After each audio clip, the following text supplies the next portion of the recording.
Back to our channel friends. मैं आप सबका अपने चैनल स्टॉक्स फॉर लाइफ में बहुत स्वागत करता हूं। Welcome to S T F L family day filmers. आज मैं दो स्टॉक के बारे में डिस्कस करने वाला हूं जिसमें गिरावट हमें बहुत ही कम देखने को मिलती है। और दोस्तों मैं इस वीडियो में इधर पे टेक्निकल कुछ वर्ड का यूज़ करूंगा। जी हाँ दोस्तों, इधर पे डीएमए की बात की जाए, ईएमए की बात की जाए, ये अपने बहुत ही इंपॉर्टेंट एक लेवल पे है। जहाँ पे डाउनसाइड की बात की जाए अपने आप में बहुत ही कम है और बहुत ही इंपॉर्टेंट सपोर्ट लेवल पे खड़ा है। तो जी हाँ दोस्तों, अगर आप लॉन्ग टर्म इन्वेस्टर हैं, अगर आपको कोई डिफेंसिव स्टॉक में अभी के टाइम में निवेश करना है, तो जी हाँ इन सब स्टॉक्स पे आपकी नज़र ज़रूर होनी चाहिए। बिकॉज बहुत ही मुश्किल से इन सब स्टॉक्स में गिरावट होती है। उधर पे एक अच्छी खासी एकोमोलेशन होती है। वीडियो बनाने का पर्पस यही है कि मोनो ट्रेडिंग के दिन दोस्तों इसमें गजब का एकोमोलेशन देखने को मिला है, जहाँ पे आपको हाई टाइम है कि ऐसे स्टॉक्स में एक्शन जरूर लेना है। अपने आप में ही दोनों कंपनी लार्ज कैप कंपनी और इकोनॉमी को बहुत ही हद तक संभाल के रखने वाली कंपनी हमें निकल के आती है। अपने आप में ही बहुत ही अच्छे खासे प्रॉफिटेबिलिटी भी देखने को मिलते हैं। तो जी हाँ, कौन कौन सी कंपनी है और टेक्निकली कितनी गिरावट संभव हो सकती है और हमें अभी के टाइम में क्या रणनीति अपनानी है, बहुत कुछ सीखने को मिलेगा। चैनल फर्स्ट टाइम होंगे सब्सक्राइब कर सकते हैं इस तरह क्वालिटी कंटेंट को सबसे पहले एक्सेस करने के लिए। Now without delaying any for time, let's begin.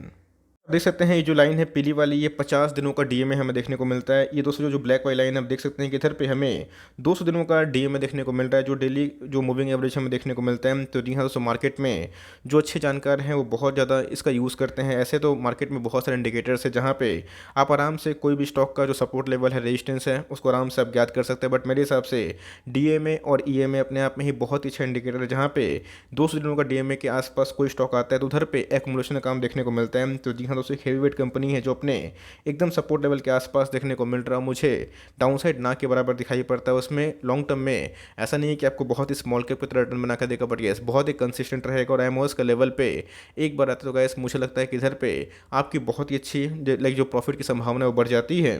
देख सकते हैं जो स्टॉक का भाव है 2424 के आसपास हमें देखने को मिलता है। लास्ट डे की बात की जाए तो हमें मोनो ट्रेडिंग वाले दिन में एक फ्लैट कारोबार देखने को मिल रहा था। साल भर की बात की जाए तो आप देख सकते हैं दोस्तों कि फ्लैट हमें देखने को मिल रहे हैं। अभी की बात की जाए तो यस, नवंबर का महीना स्टार्ट हो चुका है और पूरे साल भर की बात की जाए तो इसने कोई ही मैसिव गेन बना के नहीं दिए। अब दोस्तों कोई भी स्टॉक इतने लंबे समय से चलेगा नहीं, तो उसमें एक ऑफकोर्स एक फर्दर अपसाइड की संभावना होती है। इसके पहले दोस्तों इसने 2800 के आसपास एक टॉप लगाया था और उसके बाद इनके जो Q2 के नंबर्स आए थे, नंबर्स की बात की जाए तो मार्जिन प्रेशर की वजह से मार्केट ने इधर को पनिश किया। लेकिन लॉन्ग टर्म में ऐसे स्टॉक्स में हमेशा गिरावट नहीं होती है और इन सब मौके पे ही आपको लॉन्ग टर्म के लिए ऐसे स्टॉक्स उठाना चाहिए।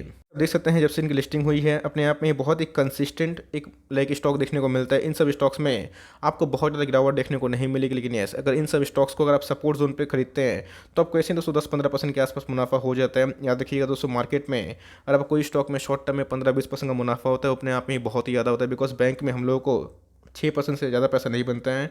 तो कैसे अपने आप में ही अगर बैंक एफडी से कोई भी स्टॉक जो डिफेंसिव कैटेगरी का हो, जिसमें डाउनसाइड रिस्क बहुत ही कम हो, अगर उसमें 15-20% कमाने का मौका होता है तो अपने आप में बहुत ही अच्छा होता है। तो जी हाँ दोस्तों, अगर आप देखें तो सपोर्ट लेवल पे कौन से स्टॉक्स अभी के टाइम देखने को मिल रहे हैं, नाम क्या है, हिंदुस्तान यूनिलीवर। जी हाँ दोस्तों, मैंने अपने प्लेटफॉर्म पे इसको बहुत बार डिस्कस भी किया था, बताया भी था कि यस वीवीएल को मैंने बहुत बार कवर किया था।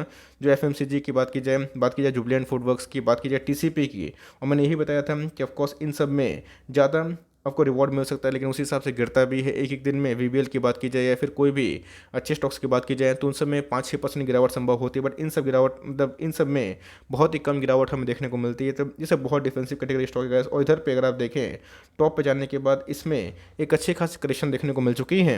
इसी के बारे में डिस्कस कर रहा था। अगर आप देखें 4 नवंबर को इसमें 70% के आसपास एकोमोडेशन देखने को मिले हैं। तो जी हाँ दोस्तों, जहाँ पे 2.5 लाख शेयर ट्रेड हुए हैं, इसके अगेंस्ट में अगर आप देखें 1,72,000 शेयर्स को डीमेट में जाएगी। अगर आप देखें तो अपने ऑल टाइम हाई से ये 400 रुपये ऑलमोस्ट डिस्काउंट रेट में अवेलेबल है। याद रखिएगा ये कोई छोटी मोटी कंपनी हमें दिखाई नहीं पड़ती, अपने आप में ही एक बहुत बड़ी कंपनी है। ऑफकोर्स रिटर्न की बात की जाए थोड़ा स्लो चलता है, बट अपने आप में ही बहुत डिफेंसिव कैटेगरी का स्टॉक देखने को मिलता है। तो अगर आपको उस श्रेणी में निवेश करना है जहाँ पे आपको थोड़ा सा रिस्क कम करना है, तो इन सब स्टॉक्स में आपकी नज़र ज़रूर होनी चाहिए। अगर आप देखें तो 5.5 लाख करोड़ के आसपास की मार्केट कैप है।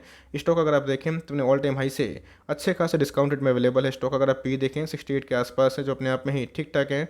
डिविडेंड की बात की जाए तो कंपनी का डिविडेंड भी दोस्तों 1.5% के आसपास है। कंपनी का अगर आप आरओई निकालें तो ये अपने आप में ही ठीक ठाक है। 30% के आसपास कंपनी का आरओई है। आरओसी की बात की जाए 39% के आसपास देखने को मिल जाती है। के पास कितना रिजर्व है अगर आप देखें तो कंपनी के पास 47,000 करोड़ के आसपास रिजर्व निकल के आता है। बोरोइंग्स की बात की जाए तो वैसे इस क्वार्टर में हमें 1,000 करोड़ के आसपास बोरोइंग्स देखने को मिलती है, जो अपने आप में बहुत ज़्यादा नहीं है। बिकॉज अगर आप इनके रिजर्व से कंपेयर करें आपको बहुत ही कम देखने को मिल जाएगा। इसी के बारे में डिस्कस करते अगर आप देखें तो इधर पे जो एफ आई ए से उन्होंने अपने स्टे को थोड़ा सा बढ़ाते हुए दिखाई दिया है। अगर आप देखें प्रोमोटर के पास ऑलमोस्ट जो मैक्सिमम स्टेक देखने को मिलते हैं, बात की जाए डीआईएस की तो 10% का स्टेक देखने को मिलता है। पब्लिक की बात की जाए उनका थोड़ा सा स्टेक इस क्वार्टर में हमें कम होता हुआ देखने को मिल रहा है। देख सकते हैं कि इधर पे जो 200 दिनों का जो लाइन है दोस्तों अपने आप में ही बहुत ही इंपॉर्टेंट है और एकदम अपने उस सपोर्ट लेवल के आसपास हमें देखने को मिल रहा है। तो मेरे हिसाब से गाइस इस लेवल पे इस कंपनी को उठाने का सही टाइम आ चुका है। अगर आप देखें तो टेक्निकली स्टॉक बहुत ही ओवरसोल्ड में जा चुके हैं।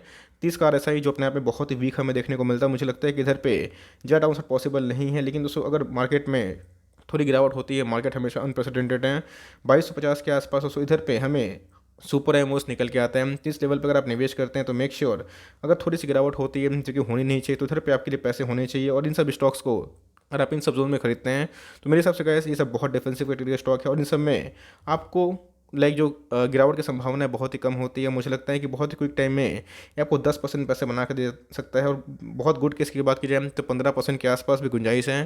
तो मेरे हिसाब से गैस अगर आपके पास नहीं है, अगर आपको शॉर्ट टर्म में या फिर लॉन्ग टर्म में कोई एमओएस के लेवल पे या फिर बहुत ही डिफेंसिव कैटेगरी स्टॉक में निवेश करना है तो इस लेवल पर गैस एचयूएल पे आप आराम से निवेश कर सकते हो।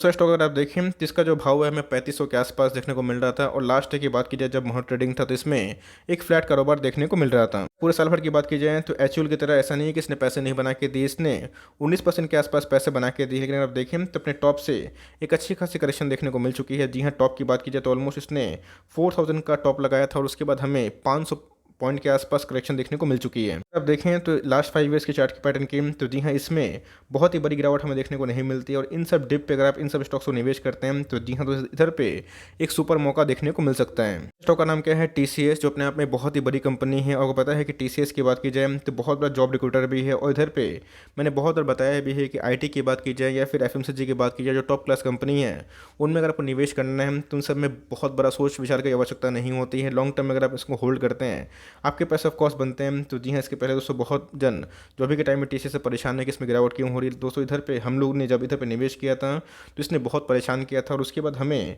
एक तेज़ी देखने को मिली। तो जी हाँ दोस्तों, मार्केट में अगर आप निवेश करते हैं तो मेक श्योर उधर पे एक तेज़ी आती है, मंदी भी आती है, बट मेरे हिसाब से इन सब गिरावट पे इन सब स्टॉक उठाइएगा तो लॉन्ग टर्म में आपको निवेश का एक अच्छा मौका ही मिलेगा और कंपाउंडिंग का बेनिफिट भी आपको ऑफकोर्स मिल सकता है। अगर आप देखें तो 4 नंबर की बात की जाए तो इसमें एक गजब की एकोमोडेशन हमें देखने को मिल रही है। तो जी हाँ दोस्तों, अगर आप देखें तो लास्ट की बात की जाए 3.5 लाख ऑलमोस्ट शेयर्स ट्रेड हुए। उसके केस में आप देखें 2,46,000 शेयर्स को डीमेट में ले जाएगा। इसका मतलब 75% के आसपास एकोमोडेशन देखने को मिल रहा है। मतलब मुहूर्त वाले दिन ने बहुत लोगों ने इधर पे सही टाइम पे सही एकोमोडेशन किया है। ये भी एक मेगा लार्ज कंपनी हमें दिखाई पड़ती है। बात की जाए एचयूएल की तो 5.5 लाख करोड़ के आसपास की मार्केट कैप है और दोस्तों ये उससे भी एक बड़ी कंपनी है। 13 लाख करोड़ के आसपास की मार्केट कैप है। स्टॉक अगर आप पी देखें 35 का पी पे है जो क्वाइट रीजनेबल हमें देखने को मिलता है। डिविडेंड यील्ड की बात की जाए तो कंपनी का 1% के आसपास है।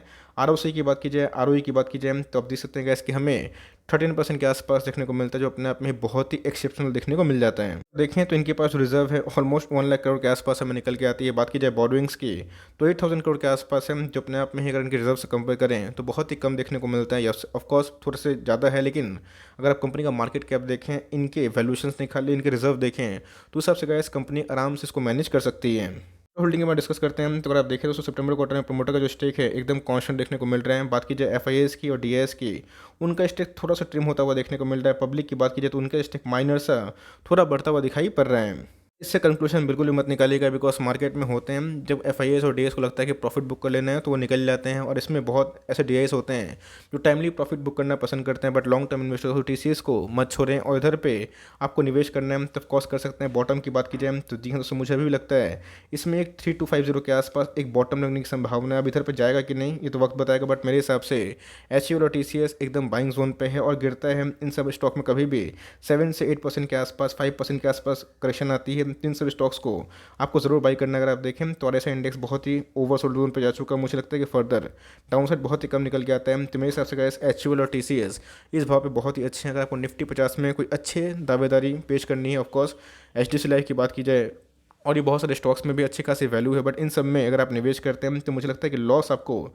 झेलना नहीं पड़ेगा। तो मेरे हिसाब से गैस इन सब स्टॉक्स में अगर आपको निवेश करना है तो मेक श्योर थोड़ी सी अवधि लंबी रखें और डिफेंसिव रखें। वैसा नहीं है कि इन सब स्टॉक्स में आपको मिड कैप जैसा स्मॉल कैप जैसा रिटर्न मिलेगा, लेकिन यस इन सब स्टॉक्स में आपको स्टेबिलिटी जरूर मिलती है। तो इन सब स्टॉक्स में बने रहें और चाहते हैं तो CMP में मंडे को बाई कर सकते हैं। आई होप मेरा एफर्ट आपको अच्छा लगा।